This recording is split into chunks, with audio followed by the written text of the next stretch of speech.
Hi, I'm Brad, and yeah, I'm actually making a video. Now, I wasn't expecting to make this video. I was actually working on another video more related to SteamVR 2.0 because I think that, well, obviously, I need to make a video about that before things happen. But anyway, there's been some stuff going on this week that I think I need to comment on. And this is not a review video. This is not a Quest 3 review video. I think I'm still pretty far away from that full in-depth review you kind of expect from my channel whenever a new headset comes out.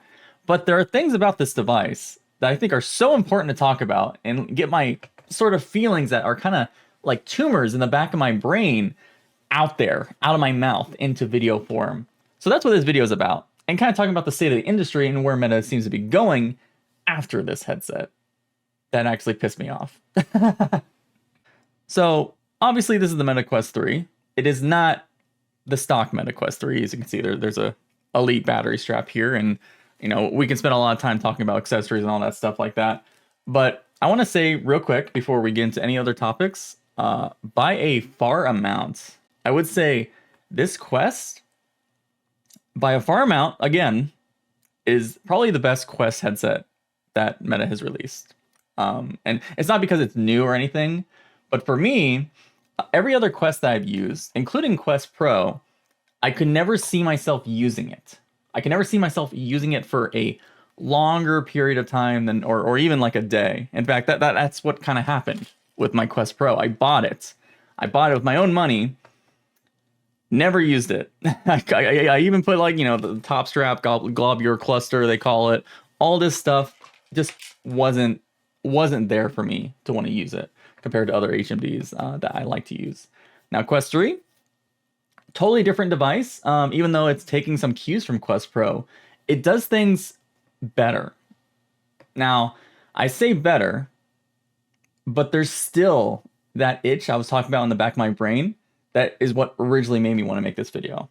So Quest 3 is a $500 device, and again, there's upgrades on this already, but when you get out of the box, the experience already feels much better than $500. Now, it's not amazing, some of the things. In fact, like the mixed reality, for example, which is a big defining feature of this and what Meta was kind of pushing with the Quest Pro.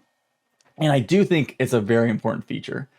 Maybe not for gaming, but other stuff. But we'll get to that another time. It's better than Quest Pro by a lot. The way they do it, and when in like the addition of the depth sensor, way more useful. And I actually do want to use the mixed reality in Quest 3. The panel resolution of the Quest 3 is better than the Quest Pro, and it's noticeable. That was one of my biggest gripes with the Quest Pro, is even though they had these fantastic lenses, they're pushing like monitor replacement and be able to stare at text all day, and I didn't feel the panel resolution or the pixels per degree was good enough for that. Quest 3 improved that, obviously sacrificing some other benefits that Quest Pro had to get that, but still. And probably the biggest thing about the Quest 3 is the new chip inside. It's a much stronger chip, like 2.5 times the GPU power. And while I don't use the Quest 3, I still have not used any of the Quest 3 standalone features to actually do standalone content. I'm always kind of connecting it to my PC.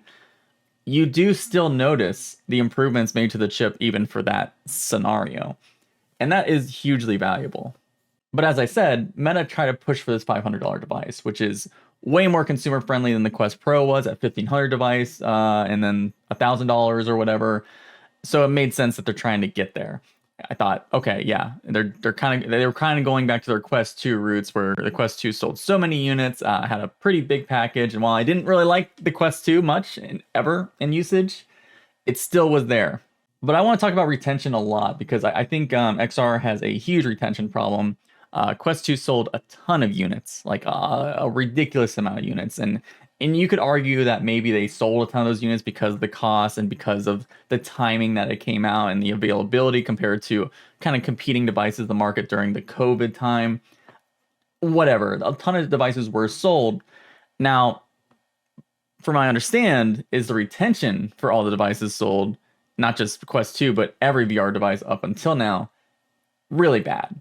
A new report came out that said that in this fall period or around this fall period, a lot of teens in America at least, do have VR headsets, but only 10% of those teens are wanting to use them even once per week, which is a really, really bad retention rate. If you think Quest 2 sold 20 million headsets and only 10% of them are being turned on once per week, that's not good, right? That's not very. It doesn't make the VR or XR as a gimmick thing go away. And that's where obviously the introduction of mixed reality comes in. And I don't actually like mixed reality games currently. I don't see mixed reality as like a gaming focused thing right now. There's some, there's some demos that companies are trying to release to get people excited about them.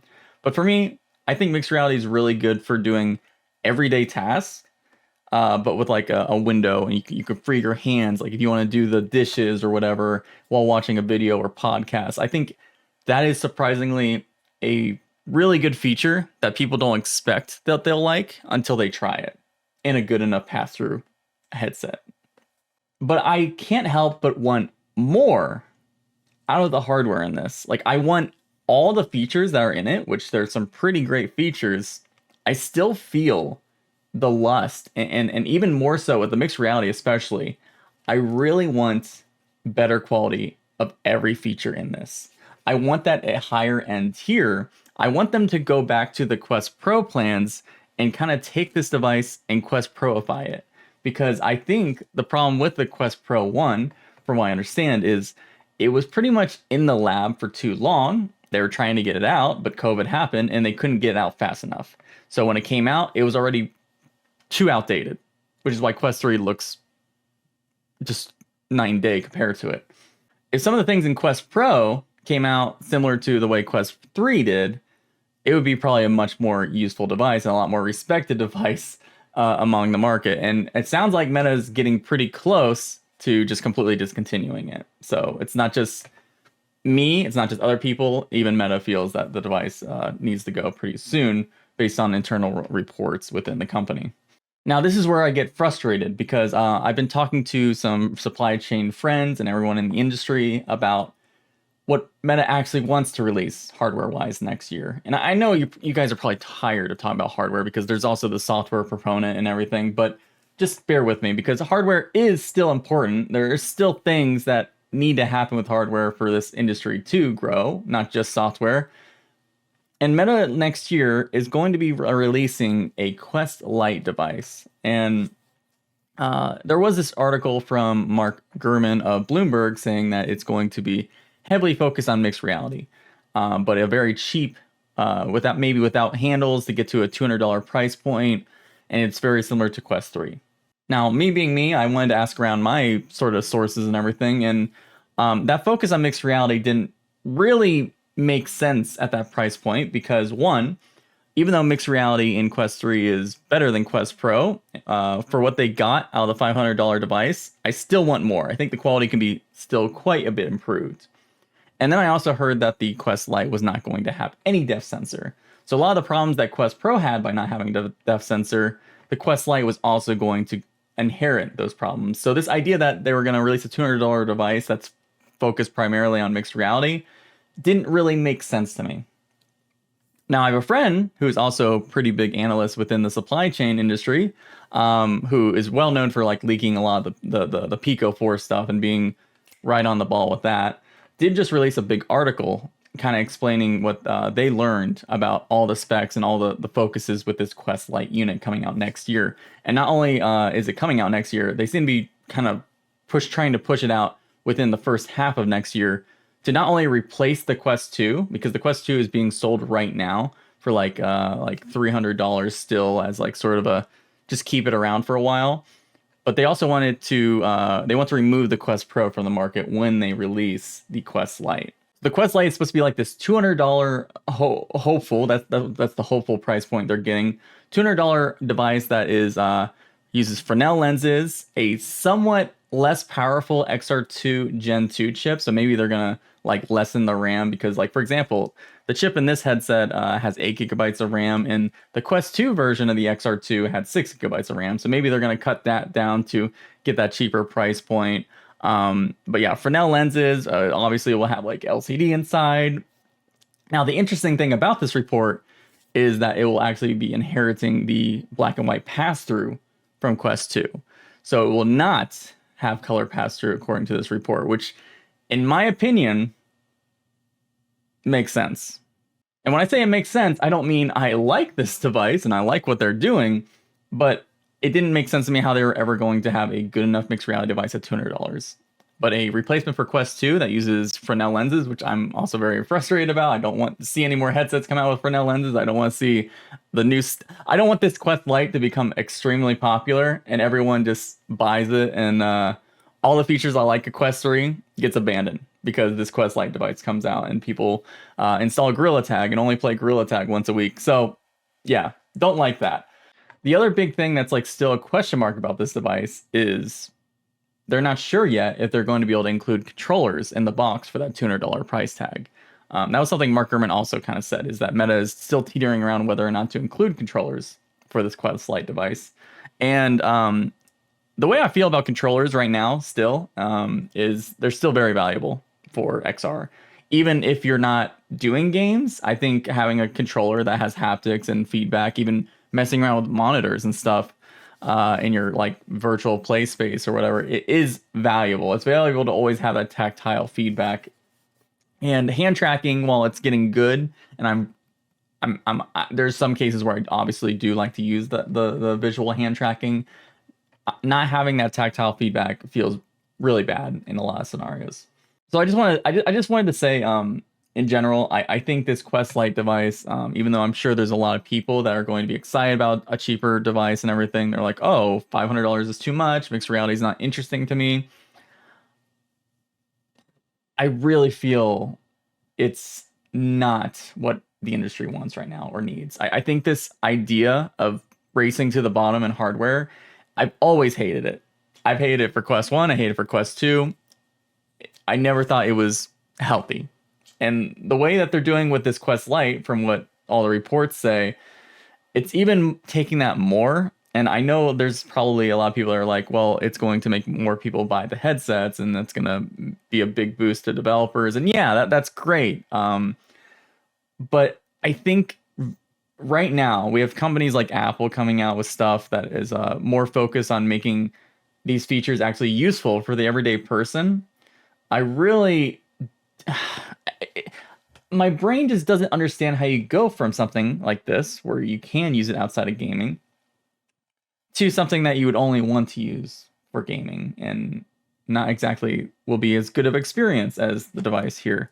I never liked race to the bottom hardware. I always thought it didn't make sense except for maybe children. And that's kind of what it is, right? It's going to be a toy for children if this thing releases, in my opinion. It's for something to dabble in.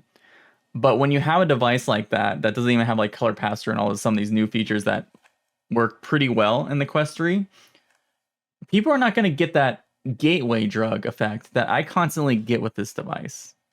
I get these feelings in the back of my brain where it's like, this is useful. This is useful. We haven't had this before, but this is actually useful. It's not a gimmicky title or thing to do. You can actually use this in your day-to-day life.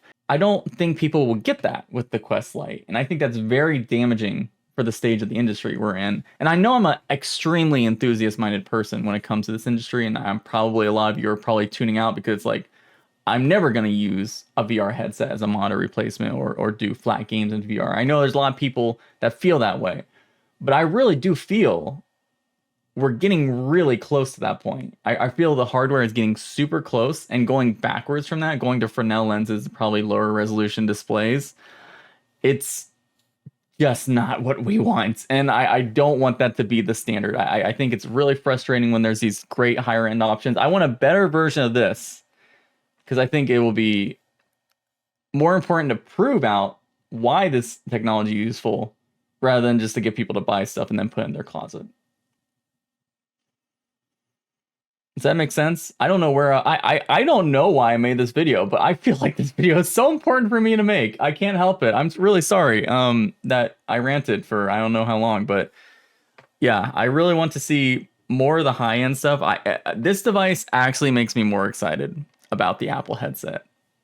Even though I did kind of rant about no controllers or whatever, everything that obviously Apple headset doesn't have controllers, but seeing a device like this, seeing the mixed reality quality, seeing some of the stuff that they're doing to fuse AR and VR makes me extremely, extremely more interested than the Apple headset than I was even before.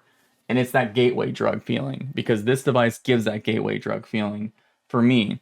And I think there will be a lot of people that get that from Quest 3, and they'll start looking at the higher end stuff. And that's why I really want Meta to redo this, but with some of the stuff they learned from Quest 3 and get it out there. Get it out there. Don't do this Quest Lite stuff. I'm sorry. That's how I feel. That's how I feel. Anyway, I'm just going to end this abruptly because I don't know how to end this video except maybe licking the camera.